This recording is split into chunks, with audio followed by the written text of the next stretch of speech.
Welcome to the channel. Hope you guys are excited for this presentation today. As always, the Mad Forensic Scientist here. So I get asked a lot of questions about specifically what does it take to be a lab director and what do lab directorships look like under CLIA. So to dig into that a little bit, I want to talk about my personal situation that qualifies me to be a lab director. There are many different ways that you can be qualified to be a lab director under CLIA, but each one has their own nuance to them. So specifically for me, I have a PhD in forensic science. I am board certified by the NRCC-TC, that's the National Registry of Certified Chemists, specifically a toxicological chemist. Then I also have experience. I have 2 years of experience as a supervisor, as well as more than 2 years of experience on the bench. So actually performing tests. Because my degree is forensic science, they decided recently that forensic science is no longer considered a laboratory science, which is ridiculous in my opinion, but I get why. So I need to have the experience on the bench, not just supervisor experience. But I have all that, so it's not a problem. So I'm qualified to be a CLIA Lab Director specifically because I have a PhD, I have a board certification, and I have experience. So basically, those are the main pillars for what allow you to be a CLIA Lab Director. Now, that can look different ways. So basically, you need to have a terminal degree. So you need to have a PhD or an MD or a DO. Then you need some kind of board certification, whether that's the NRCC, the AAFP, the AACP, the AAP. There's a ton of them. These are typically we have the American Academy of Clinical Pathology.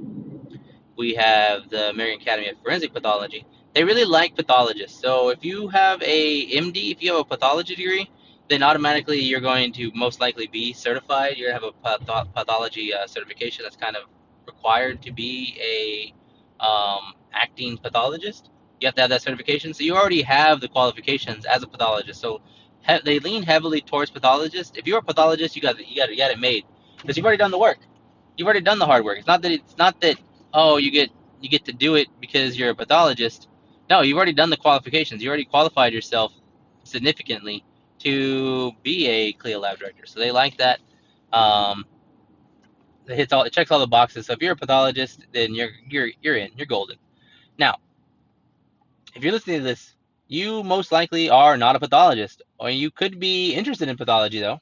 You could be going down the route. I know that most of my viewership is students or early career scientists, and I, if you've checked all the boxes and you're a pathologist, then boom, you're not really you already know you probably already know that you're a CLIA lab director. You could be a CLIA lab director. You probably are a CLIA lab director. There's many opportunities. There are thousands and thousands of labs across the U.S. Small labs, POLs that need directors. They need directorships under CLIA. Every laboratory, any laboratory that's doing diagnostic testing in a clinical setting must have a lab director. Whether they're high complexity or moderate complexity, they have to have a lab director. And there are thousands of labs. Anytime you see a laboratory, anytime you see a clinic that has their own in-house testing, that's a laboratory. They have to have a CLIA lab director. Now, a lot of times they'll send out to Quest or they'll send out to somebody like that. But a lot of times they'll have satellite locations, and they'll have satellite locations for like Quest and things like that. They have to have their lab directors. So everybody who's doing diagnostic testing in the U.S. has to have a CLIA lab director. So there are tons of openings. There's always opportunities, and that's between moderate and high complexity. Specifically, those two are going to be the ones that absolutely have to have a lab director.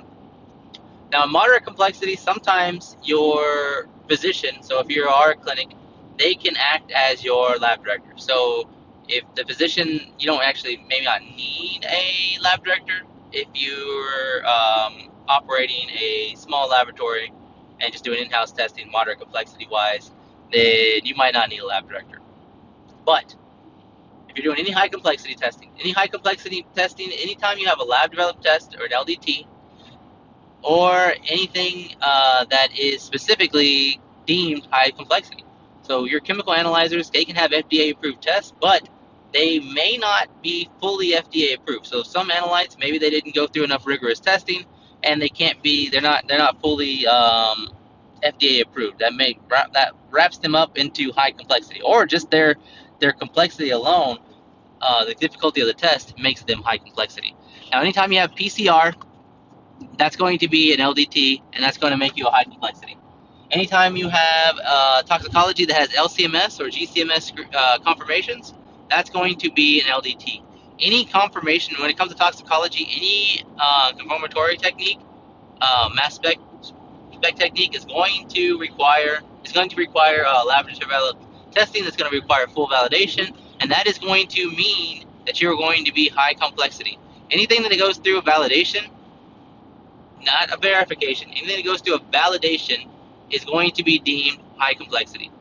And when you are high complexity, then you need a high complexity lab director. Now, to be a high complexity lab director, you have to be like me. I am a high complexity lab director. You have to have a PhD, so you have to have a terminal degree, PhD, MD, or DO, and you have to have board certification. Now, board certification means that you sat for an exam and you got tested. So I did the NRCC 3-hour test. Sat there, multiple choice. I think it was 100 questions, and they tested me. It's a very grilling test, and once you pass that, then you show that you're capable, knowledgeable, and you are ready to go out there. So they require board certification, and then experience. You have to have supervisor experience. For high complexity, I believe it's 2 years of experience now. So you have to have 2 years of supervisor experience. I think if you have bench experience, you have analytical experience, they might take that if you have the board certification. Oh, I read about an important board certification. Another board certification is the ABFT, the American Board of Forensic Toxicologists. That's a very big one. That one's very popular in terms of pathologist and medical examiner. So anybody who works in the medical examiner's office is probably going to have an ABFT, chief toxicologist, things like that. But there's a clear distinction when it comes to board certification. So when it comes to ABFT, you have to have the FABFT. You can't have the DABFT. What that means is the DABFT is the diplomatic ABFT certification, and the F is the fellow. You have to be certified as a fellow under ABFT. Now, what does that mean? What's the distinction? So, anybody who has a master's degree or even I think a bachelor's degree after a year of experience in the field can take the DABFT. That is more certifying for basically for kind of like bench analysts. So at the analyst level. So it's more going over techniques and background in terms of being able to perform tests accurately and interpret results. To get to certify results. Now, the FABFT is specifically for those with terminal degrees, so you have to have a PhD or an MD. Then, on top of that, you have to have 3 years of experience after having your diploma.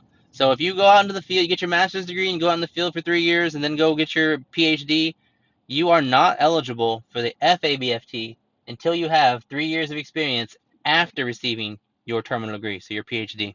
So I do not have an FBA because I did it that way. I got my master's degree, had 3 years of experience, got my NRCC, went back for my PhD, and now I'm currently working my way to having my experience requirements so that I can get my FABFT. So the FABFT allows you to interpret results and to interpret like impairment and how these effects are going to be impacting a person. So that diagnostic effect basically is what allows the FABFT holder to be a CLIA Lab Director. because they can do interpretation. That wraps into the diagnostic component of CLIA, and that's why they can be a lab director under CLIA. But a DABFT cannot be a lab director under CLIA. So, and then of course the NRCC TC focuses in on interpretation, and that's the biggest thing is they focus in on that. So that's why that requirement's not there. But you can take an NRCTC with only a master's degree. You can get an NRCCC with a bachelor's degree. I think it's 5 years experience for a bachelor's degree. But you can take those board certifications, but you cannot be a lab director without that terminal degree. So you can get an NRCC, TC, have a master's degree, but you cannot be a lab director under CLIA. You have to have that terminal degree. So I hope that makes sense, and I hope that kind of clarifies what it takes to be a CLIA Lab Director. But being a CLIA Lab Director is a huge thing. So under CLIA, you're allowed to be a Lab Director for 5 slots. So 5 different laboratories, you're allowed to be a CLIA Lab Director. Oftentimes, when you're a CLIA Lab Director, you are a part-time employee. What that means is you are overseeing compliance and you're overseeing some things. You have a technical supervisor typically that you're going to rely on, and a general supervisor. And they're going to be the ones with the boots on the ground. They're going to be the ones taking care of most of the day-to-day operations. But you oversee compliance. And you oversee the processes, you oversee the validations, you oversee quality assurance, proficiency testing, all that good stuff. You are responsible for it. Now, you can delegate that out, but ultimately, at the end of the day, you are responsible. So, but by that responsibility, you can be in 5 different laboratories. So you can have a role in 5 different laboratories. You be a contract employee for 5 different laboratories, and these aren't necessarily full-time employment. They can be. You can be a lab director in a place and be full-time employed, and that can be your main job or your only job. Or you can be a CLIA Lab Director in 5 different places part-time and collecting a contract payment for 5 different locations at a time, which is a really good deal. It's a really good thing. Typically, a high complexity laboratory is going to pay you probably anywhere from 1,500 to 5,000, depending on the complexity, depending on how much you're involved, and how much delegation you have. So if you have a technical supervisor who's going to be running the day to day, then you may not.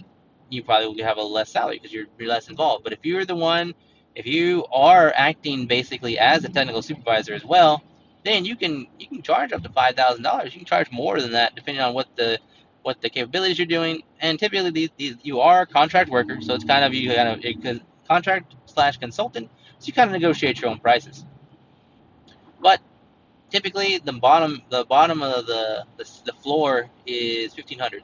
So if you do the math, if you have 5 slots at 1,500, if you can be fully slotted out as a lab director, you can make $90,000 a year from part-time work. So that's really good. It's a good goal to target, and it's a good reason to go get your PhD and to get your board certification. If you have a PhD, getting your board certification, this is a great justification for getting your board certification, so that way you can be a CLIA Lab Director. And if you're weighing the options of why should I get a PhD, this is one of the things. You can do a ton of things with a PhD. It opens up so many doors and allows you to be qualified for so many opportunities. So that's my spiel. That's my little answering the question of what it takes to be a CLIA Lab Director, and kind of why you should be. You should be considered being a CLIA Lab Director. If you meet the qualifications, or if you're thinking of earning the qualifications to be a lab director, I highly recommend it. So I work as a consultant. I work part-time lab director. So I do that. I do that on top of my day job. So I have my day job, and then I'm a consultant on the side. So I highly recommend it. It's definitely a great way to open up some doors for opportunities. So I highly encourage you, go get your PhD, get your board certification. If you have a PhD, get your board certification. If you have a board certification and you have a PhD, you should look for opportunities to be a CLIA Lab Director. But yeah, that's all I got for you guys today. Hope you guys enjoyed it. And feel free to post any comments. Ask any questions. If you have any interest in becoming a CLIA Lab Director, that's what my channel is for. It's for helping expand and to help expand the knowledge and to help you guys become better scientists. And part of that is expanding your horizons, expanding your responsibilities, expanding your knowledge. So I'm here for opportunities. I'm here to provide opportunities. I'm here to gain opportunities too. So networking, all this good stuff. Your net worth is your network. So appreciate you guys listening. Be sure to hit that subscribe button, hit that follow button, and catch you next time.